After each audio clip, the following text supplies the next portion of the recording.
ಸ್ನೇಹಿತರೆ, ಈ ಬಾರಿ ಬಂದಿರುವಂಥ ಹೋಳಿ ಹುಣ್ಣಿಮೆ ಹಬ್ಬವು ತುಂಬಾ ವಿಶೇಷ ಮತ್ತು ತುಂಬ ಸುಂದರವಾಗಿದೆ. ಇದರ ಹಿಂದಿರುವ ಕಾರಣ ಏನಿದೆ ಅಂದರೆ, ಇಲ್ಲಿ ಮಾರ್ಚ್ 24ನೆಯ ತಾರೀಕು ಹೋಲಿಕಾ ದಹನ ಮತ್ತು 25ನೆಯ ತಾರೀಕು ರಂಗಪಂಚಮಿಯ ಹಬ್ಬವನ್ನು ಆಚರಿಸಲಾಗುತ್ತದೆ. ಮತ್ತು ಈ ವರ್ಷ ತುಂಬ ದೊಡ್ಡದಾಗಿರುವ ಚಂದ್ರಗ್ರಹಣವು ಕೂಡ ಇದೇ ದಿನ ಇರುತ್ತದೆ. ಸ್ನೇಹಿತರೆ, ಯಾವಾಗ ಚಂದ್ರಗ್ರಹಣ ಹಿಡಿಯುತ್ತದೆಯೋ ಇಲ್ಲಿ ಹೋಳಿ ಹುಣ್ಣಿಮೆಯ ಪ್ರಭಾವ ಇನ್ನಷ್ಟು ಹೆಚ್ಚಾಗುತ್ತದೆ. ಯಾರೆಲ್ಲ ಸಾಧಕರಿದ್ದಾರೋ ಅಂದರೆ ತಂತ್ರಕ್ರಿಯೆಗಳನ್ನು ಮಾಡ್ತಾ ಇರ್ತಾರೆ, ಕೆಲವರು ಮಂತ್ರಗಳನ್ನು ಸಿದ್ಧಿ ಮಾಡಲು ಇಷ್ಟಪಡ್ತಾ ಇರ್ತಾರೆ, ಅಥವಾ ಯಾರೆಲ್ಲ ಆಧ್ಯಾತ್ಮಿಕ ಕ್ಷೇತ್ರಕ್ಕೆ ಹೊಂದಿಕೊಂಡಿರುತ್ತಾರೋ ಅವರಿಗೋಸ್ಕರ ಈ ಹೋಳಿ ಹುಣ್ಣಿಮೆ ಹಬ್ಬದ ಚಂದ್ರಗ್ರಹಣ ತುಂಬಾ ಶುಭ ಆಗಿದೆ. ಯಾವ ರೀತಿ ಅಂತ ವಿಸ್ತಾರವಾಗಿ ವಿಡಿಯೋದಲ್ಲಿ ತಿಳಿಸ್ಕೊಡ್ತೀವಿ. ಸ್ನೇಹಿತರೆ, ಒಂದು ವೇಳೆ ಈ ಚಂದ್ರಗ್ರಹಣದ ಸಮಯದಲ್ಲಿ ಯಾವುದಾದ್ರೂ ಉಪಾಯಗಳನ್ನು ಮಾಡಿದ್ರೆ, ಕ್ರಿಯೆಗಳನ್ನು ಪ್ರಯೋಗಗಳನ್ನು ಮಾಡಿದ್ರೆ ಖಂಡಿತವಾಗಿ ಇಲ್ಲಿ ನಿಮಗೆ ಲಾಭ ಸಿಗುತ್ತದೆ. ಅದು ಧನ ಸಂಪತ್ತನ್ನು ಆಕರ್ಷಣೆ ಮಾಡೋದಾಗಿರಲಿ ಅಥವಾ ಯಾವುದಾದ್ರೂ ಸಿರಿ ಸಂಪತ್ತನ್ನು ಪಡೆದುಕೊಳ್ಳಲು ಈ ಹೋಳಿ ಹುಣ್ಣಿಮೆ ಅತ್ಯಂತ ಉತ್ತಮ ಸಮಯ ಆಗಿದೆ. ಸ್ನೇಹಿತರೆ, ಹಿಂದೂ ಪಂಚಾಂಗದ ಅನುಸಾರವಾಗಿ ಫಾಲ್ಗುಣ ಹುಣ್ಣಿಮೆಯ ದಿನ ಹೋಳಿ ಹುಣ್ಣಿಮೆ ಹಬ್ಬ ಇರುತ್ತದೆ. ಈ ಹುಣ್ಣಿಮೆಯ ಮಾರನೇ ದಿನ ಬಣ್ಣದ ಓಕಳಿಯನ್ನು ಆಡುತ್ತಾರೆ. ಈ ಬಾರಿ ಫಾಲ್ಗುಣ ಹುಣ್ಣಿಮೆಯು 24 ಫೆಬ್ರವರಿ ಮುಂಜಾನೆ 9:54 ಶುರುವಾಗುತ್ತದೆ. ಈ ತಿಥಿಯ ಸಮಾಪ್ತಿಯು ಮಾರನೇ ದಿನ ಅಂದರೆ 25 ಮಾರ್ಚ್ ಫೆಬ್ರವರಿ ಮಧ್ಯಾಹ್ನ 12:29 ಮುಕ್ತಾಯ ಆಗುತ್ತದೆ. ಹೋಲಿಕಾ ದಹನವು 24 ಮಾರ್ಚ್ ದಿನದಂದು ಇರುತ್ತದೆ. ಹೋಲಿ ದಹನಕ್ಕಾಗಿ ಶುಭ ಮುಹೂರ್ತ 24 ರಾತ್ರಿ 11 ಗಂಟೆಯಿಂದ ರಾತ್ರಿ 12:27 ಇರುತ್ತದೆ. ಇಲ್ಲಿ ಹೋಲಿ ದಹನ ಆದ ಮಾರನೇ ದಿನವೇ ಬಣ್ಣದ ಆಟವನ್ನು ಆಡಲಾಗುತ್ತದೆ. ಹಾಗಾಗಿ ಈ ವರ್ಷ 25ನೇ ಮಾರ್ಚ್ ದಿನದಂದು ಹೋಳಿ ಹುಣ್ಣಿಮೆಯ ಹಬ್ಬ ಇರುತ್ತದೆ.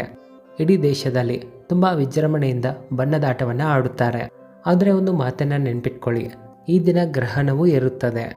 ಹಿಂದೂ ಪಂಚಾಂಗದ ಅನುಸಾರವಾಗಿ ಈ ಚಂದ್ರಗ್ರಹಣದ ಸಮಯವು ಮುಂಜಾನೆ 10:02 ಶುರುವಾಗುತ್ತದೆ. ಮಧ್ಯಾಹ್ನ 3:02 ಇದರ ಮುಕ್ತಾಯ ಆಗುತ್ತದೆ. ಸಾಮಾನ್ಯವಾಗಿ ಇದು ಉಪಚಾಯ ಚಂದ್ರಗ್ರಹಣ ಆಗಿರುವ ಕಾರಣದಿಂದಾಗಿ ಭಾರತದಲ್ಲಿ ಇದು ಕಾಣುವುದಿಲ್ಲ. ಹಾಗಾಗಿ ಇಲ್ಲಿ ಸೂತಕ ಕಾಲಕ್ಕೆ ಮಾನ್ಯತೆ ಇರೋದಿಲ್ಲ. ಹಾಗಾಗಿ ಇಲ್ಲಿ ತುಂಬಾ ಕ್ಲಿಯರ್ ಆಗಿ ಹೋಳಿ ಹುಣ್ಣಿಮೆ ಹಬ್ಬವನ್ನು ಆಡಬಹುದು. ಇಲ್ಲಿ ಯಾವ ಕಾರ್ಯವನ್ನು ಬೇಕಾದರೂ ಮಾಡಬಹುದು.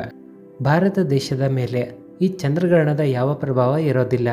ಇಲ್ಲಿ ಭಗವಂತನ ಹೆಸರನ್ನು ನೆನೆಯುತ್ತಾ ಹೋಳಿ ಹುಣ್ಣಿಮೆ ಹಬ್ಬವನ್ನು ಆಚರಣೆ ಮಾಡಿರಿ. ಈ ಚಂದ್ರಗ್ರಹಣವು ವಿದೇಶದಲ್ಲಿ ಕಾಣುತ್ತದೆ ಮತ್ತು ರಾತ್ರಿ ಸಮಯದಲ್ಲಿ ಇರುತ್ತದೆ.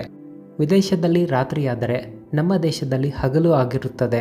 ಹಾಗಾಗಿ ನಮ್ಮ ದೇಶದ ಮೇಲೆ ಇದರ ಪ್ರಭಾವ ಇರೋದಿಲ್ಲ.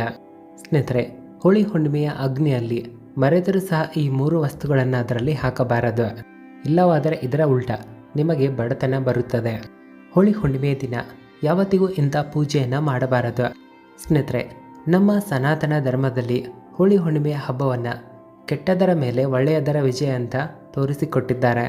ಈ ದಿನ ಕೆಟ್ಟ ಶಕ್ತಿಗಳ ನಾಶ ಆಗುತ್ತದೆ, ಒಳ್ಳೆಯ ಶಕ್ತಿಗಳ ಉಗಮ ಆಗುತ್ತದೆ. ಇದನ್ನು ದರಿದ್ರತೆಯನ್ನು ನಾಶ ಮಾಡುವಂಥ, ಜೀವನದಲ್ಲಿ ನಡೆಯುತ್ತಿರುವಂಥ ಕಷ್ಟಗಳನ್ನು ದೂರ ಮಾಡುವಂಥ, ದುಃಖ ಕಷ್ಟ ಎಲ್ಲ ತೊಂದರೆಗಳಿಂದ ಮುಕ್ತಿ ಪಡೆಯುವಂಥ ಎಲ್ಲಕ್ಕಿಂತ ಒಳ್ಳೆಯ ದಿನ ಅಂತ ತಿಳಿಯಲಾಗಿದೆ. ಈ ದಿನ ನಕಾರಾತ್ಮಕ ಮತ್ತು ಸಕಾರಾತ್ಮಕ 2 ಶಕ್ತಿಗಳು ಸಂಪೂರ್ಣ ಸಕ್ರಿಯ ಅವಸ್ಥೆಯಲ್ಲಿ ಇರುತ್ತವೆ. ಹಾಗಾಗಿ ಪ್ರಾಚೀನ ಕಾಲದಿಂದಲೂ ಜನರು ಸಿದ್ಧಿಗಳನ್ನು ಪಡೆಯಲು ಈ ದಿನ ಪ್ರಯತ್ನ ಮಾಡ್ತಾನೆ ಇರ್ತಾರೆ. ಯಾವ ಸಾಧನೆಯನ್ನು ಹೋಳಿಯ ಅಗ್ನಿಯ ಬೂದಿಯಿಂದ ಮಾಡುತ್ತಾರೋ ಅದು 100ಕ್ಕೆ 100 ತನ್ನ ಕಾರ್ಯವನ್ನು ಮಾಡೇ ಮಾಡುತ್ತದೆ.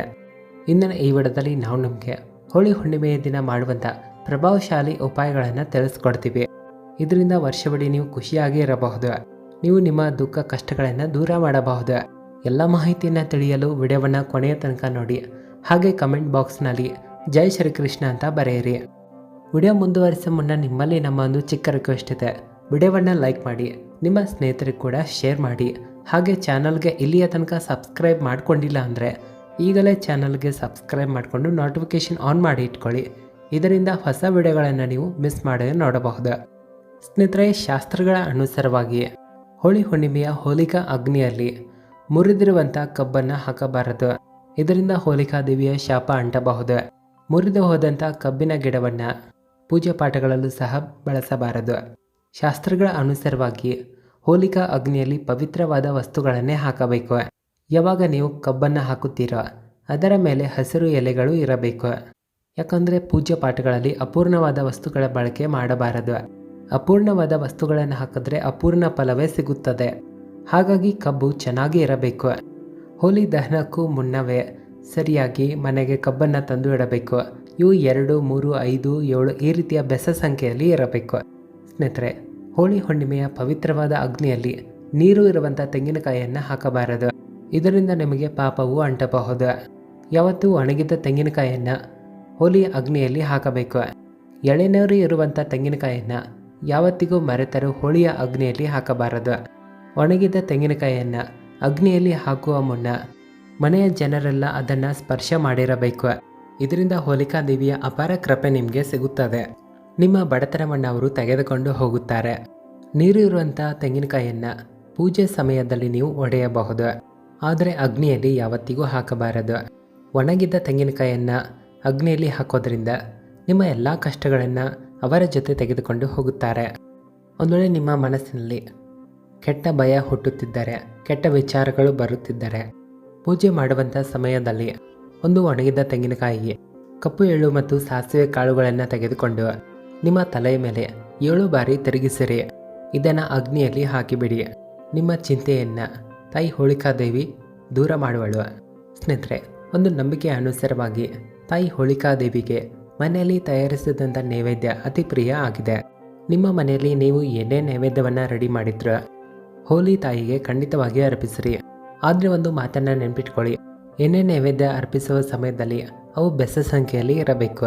ಉದಾಹರಣೆಗಾಗಿ ಹೋಳಿಗೆಯನ್ನು ಅರ್ಪಿಸ್ತಾ ಇದ್ದರೆ 3, 5, 7 ಈ ರೀತಿಯಾಗಿ ಅರ್ಪಿಸಬಹುದು. ಹೋಳಿಕಾ ದಹನದಲ್ಲಿ ಖಂಡಿತವಾಗಿ ನೀರನ್ನು ಅರ್ಪಿಸಿರಿ.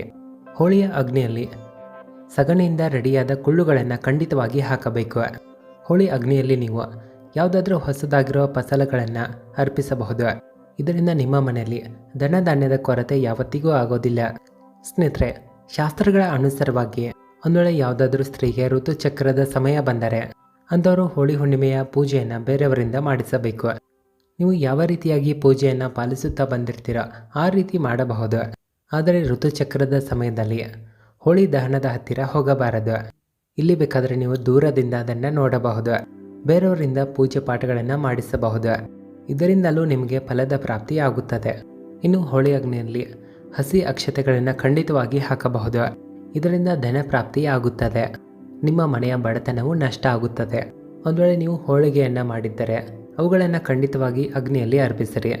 ಇವುಗಳನ್ನು ಯಾವುದೇ ಕಾರಣಕ್ಕೂ ಎಂಜಲು ಮಾಡಬಾರದು. ಯಾವಾಗ ನೀವು ತಾಯಿಗೆ ನೈವೇದ್ಯ ಅರ್ಪಿಸ್ತೀರೋ ಅದಾದ ನಂತರವೇ ನೀವು ಅವುಗಳನ್ನು ಸೇವಿಸಬಹುದು. ಇದರಿಂದ ಕುಟುಂಬದಲ್ಲಿ ಪ್ರೀತಿ ಹೆಚ್ಚಾಗುತ್ತದೆ. ಸ್ನೇಹಿತರೆ, ಈ ದಿನ ಖಂಡಿತವಾಗಿ ಗೋಮಾತೆಗೆ ಏನನ್ನಾದರೂ ತಿನ್ನಿಸಬೇಕು. ಗೋಮಾತೆಗೆ ರೊಟ್ಟಿ ಬೆಲ್ಲವನ್ನು ಖಂಡಿತವಾಗಿ ತಿನ್ನಿಸಿರಿ. ಇದರಿಂದ ಎಲ್ಲ ದೇವತೆಗಳಿಗೂ ನೈವೇದ್ಯ ಅರ್ಪಿಸದಂತೆ ಆಗುತ್ತದೆ. ಈ ದಿನ ನೀವು ಏನಾದರೂ ಮಾಡಿ ಅಥವಾ ಬಿಡಿ, ಆದರೆ ತಪ್ಪದೆ ಗೋಮಾತೆಗೆ ಏನನ್ನಾದರೂ ತಿನ್ನಿಸಿ. ಇದರಿಂದ ಹೋಲಿಕಾ ದೇವಿಯ ಆಶೀರ್ವಾದ ಯಾವತ್ತಿಗೂ ನಿಮಗೆ ಸಿಗುತ್ತದೆ. ಸ್ನೇಹಿತರೆ, ಏನೇ ಆದರೂ ಹೋಳಿ ಹುಣ್ಣಿಮೆ ಮುಗಿದ ನಂತರ ಆ ಬೂದಿಯನ್ನು ಖಂಡಿತವಾಗಿ ಮನೆಗೆ ತೆಗೆದುಕೊಂಡು ಬನ್ನಿರಿ.